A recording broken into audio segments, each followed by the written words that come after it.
La poética es usualmente leída desde la filosofía, pero debería leerse por todo aspirante escritor. ¿Por qué? Intentaré responderlo en este video. La poética es un texto de Aristóteles, escrito en el siglo VI a.C., en el cual reflexiona sobre el arte como resultado de la imitación, las diferencias entre los medios artísticos, los objetos y el modo de imitarlos. Mimesis es la imitación de la naturaleza como finalidad del arte y también como principio de aprendizaje del hombre. En el capítulo 4, Origen y desarrollo de la poesía, Aristóteles menciona que el imitar es connatural al hombre desde la niñez y que por la imitación adhiere sus primeros conocimientos. Aristóteles establece la diferencia entre el narrador y el personaje, o más bien entre la poesía épica y el drama. Con los mismos medios, es posible imitar las mismas cosas unas veces narrándolas, ya convirtiéndose hasta cierto punto en otro, como hace Homero, ya como uno mismo y sin cambiar, o bien presentando a todos los imitados como operantes y actuantes. También plantea que la poesía, al ser una imitación, hay imitaciones más fieles que otras. La naturaleza y el objeto son referentes de la imitación. El efecto que produce un texto en el lector o espectador depende del tono, matiz o carácter con que se aborda la imitación. Pues también en la danza y en la música de flauta y en la de cítara pueden producirse estas desemejanzas, así como en la prosa y en los versos solos. Por ejemplo, Homero hace a los hombres mejores, Cleofonte semejantes, y Egemón de Taso, inventor de la parodia, y Nicócares, autor de la Ilíada, peores. Aristóteles menciona las diferencias entre la épica y la tragedia. Llamo épico al que consta de muchas fábulas. ¿Podría ser esta la respuesta a la pregunta tan repetida sobre la diferencia entre cuento y novela? Pero lo que nos interesa en este video es la definición y partes de la tragedia, para aplicar estos conceptos en nuestros textos.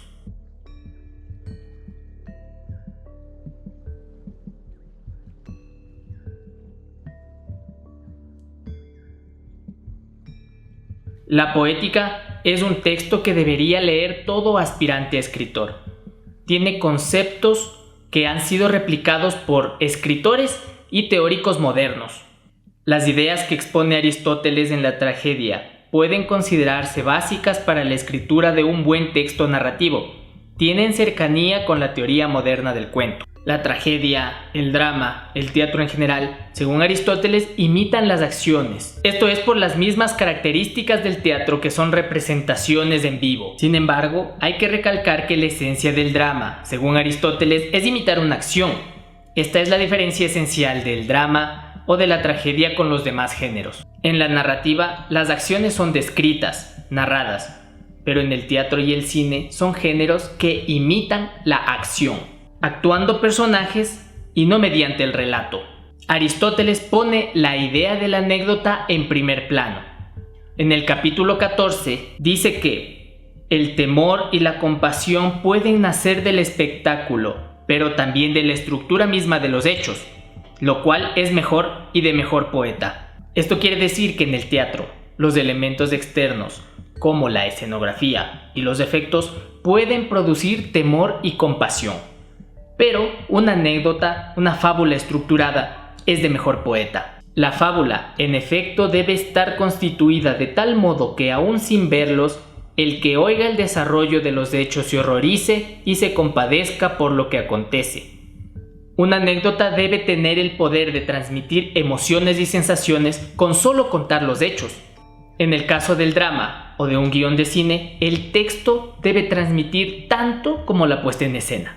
¿Qué es lo que sucedería a quien oyese la fábula de Edipo? En cambio, producir esto mediante el espectáculo es menos artístico y exige gastos.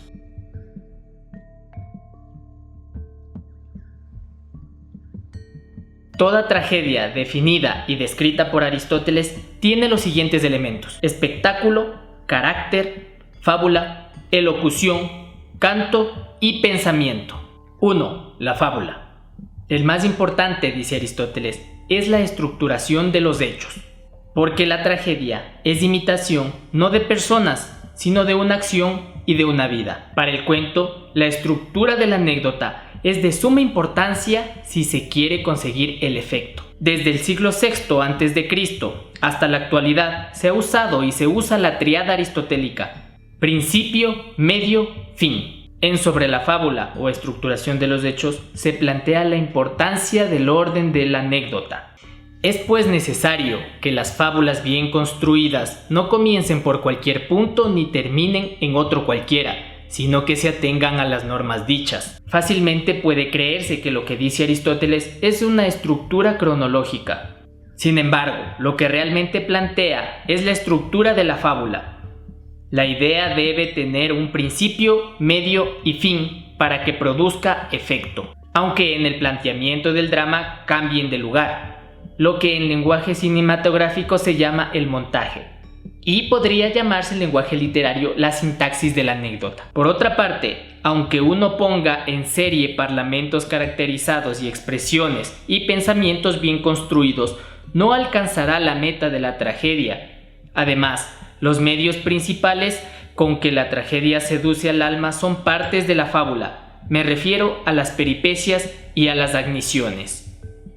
Para Aristóteles es importante la relación de memoria con la extensión de la fábula. Algo similar planteó Edgar Allan Poe en Filosofía de la Composición, en donde dijo que un cuento es un texto que se lee de una sola sentada. Para Aristóteles, la belleza consiste en magnitud y orden. Las fábulas han de tener extensión, pero que se puedan recordar fácilmente, y que en esta extensión de fábula se produzca un cambio en el personaje. Y para establecer una norma general, la magnitud en que, desarrollándose los acontecimientos en sucesión verosímil o necesaria, se produce la transición desde el infortunio a la dicha o desde la dicha al infortunio.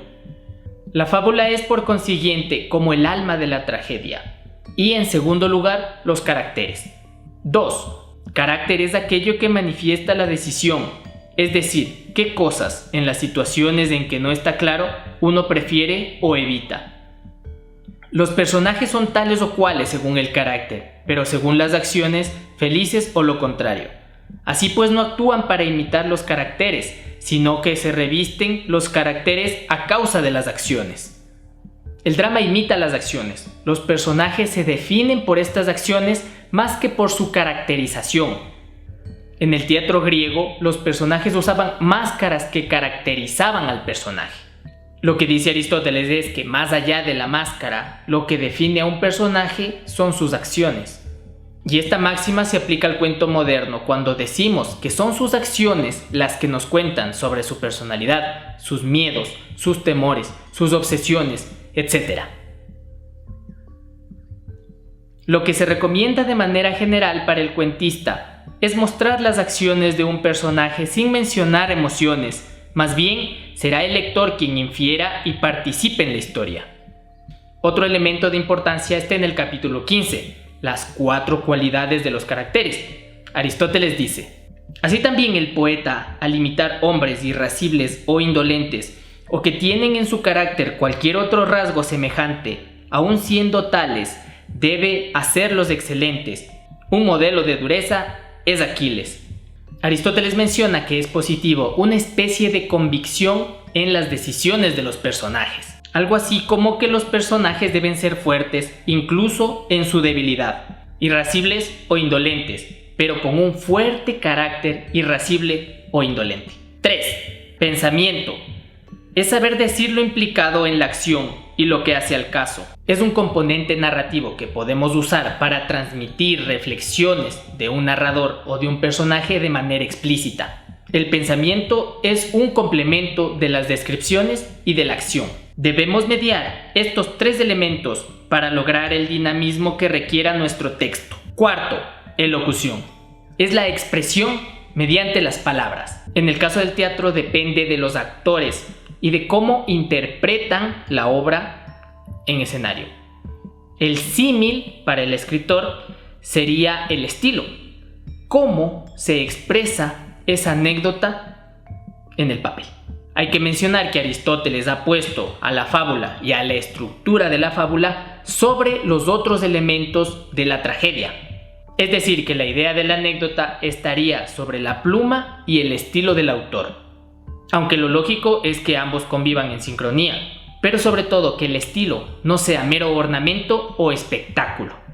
En el capítulo 22 menciona que la excelencia de la elocución consiste en que sea clara sin ser baja, y propone un punto medio entre enigma y barbarismo. Por consiguiente, hay que hacer, por decirlo así, una mezcla de esas cosas, pues la palabra extraña, la metáfora, el adorno y las demás especies mencionadas evitarán la vulgaridad y bajeza, y el vocablo usual producirá claridad. Aristóteles plantea el punto medio en el uso de metáforas y términos exóticos. Si a base de metáforas, enigma; si de palabras extrañas, barbarismo. Así pues, el uso como ostentoso de este modo de expresarse es ridículo, y la mesura es necesaria en todas las partes de la elocución. En efecto, quien use metáforas, palabras extrañas y demás figuras sin venir a cuento conseguirá lo mismo que si buscase adrede un efecto ridículo. Un estilo sencillo, que no caiga en la simpleza, sin ornamentos ni exageraciones líricas, con metáforas necesarias y palabras directas, es lo que podríamos sacar como esencia de las propuestas y recomendaciones para escribir cuento de Chekhov, Poe, Quiroga, Cortázar y muchos otros maestros del cuento, y que lo había dicho Aristóteles en el siglo VI a.C.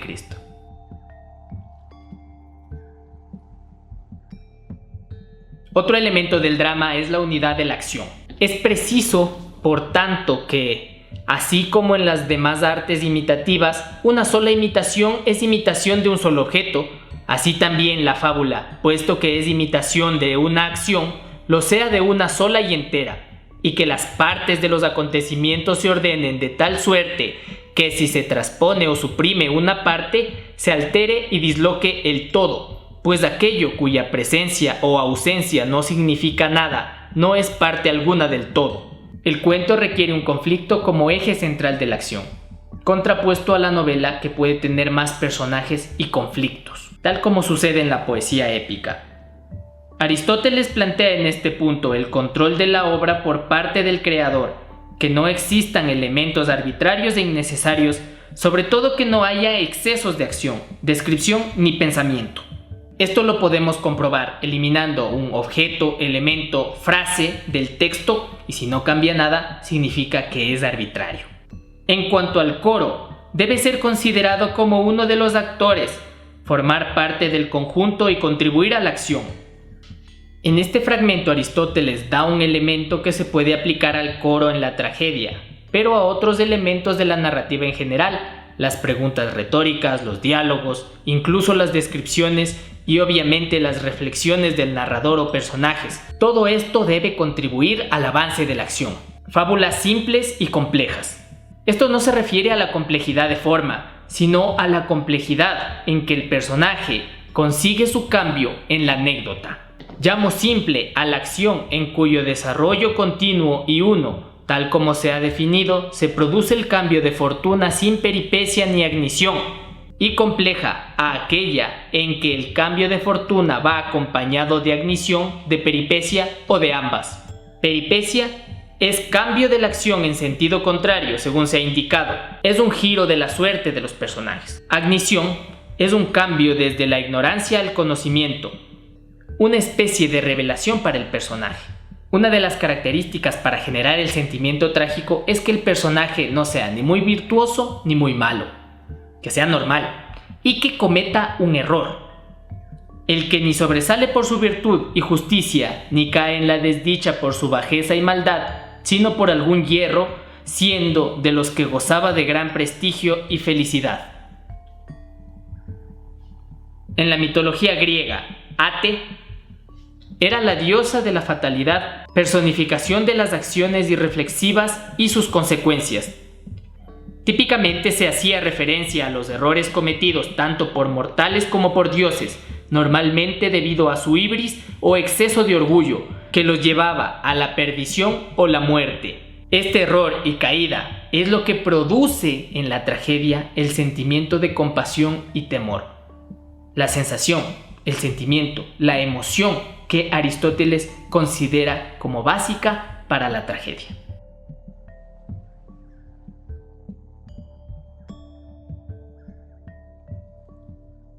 Finalmente quiero citar lo que Aristóteles dice sobre el desenlace y nudo de la tragedia. Pero quizá no es justo decir por la fábula si una tragedia es distinta o la misma.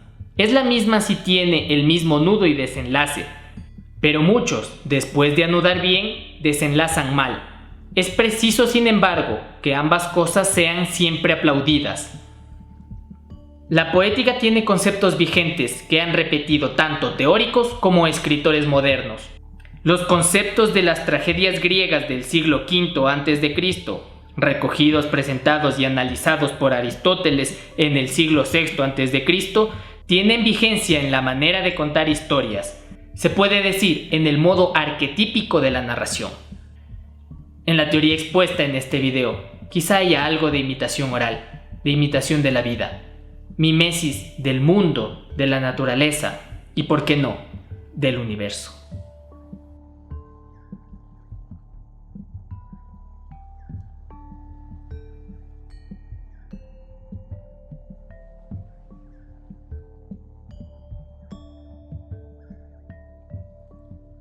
Una de las características para generar el sentimiento trágico es que el personaje... El rayo. Estoy pensando en subir bloopers porque si no mando al diablo al cielo.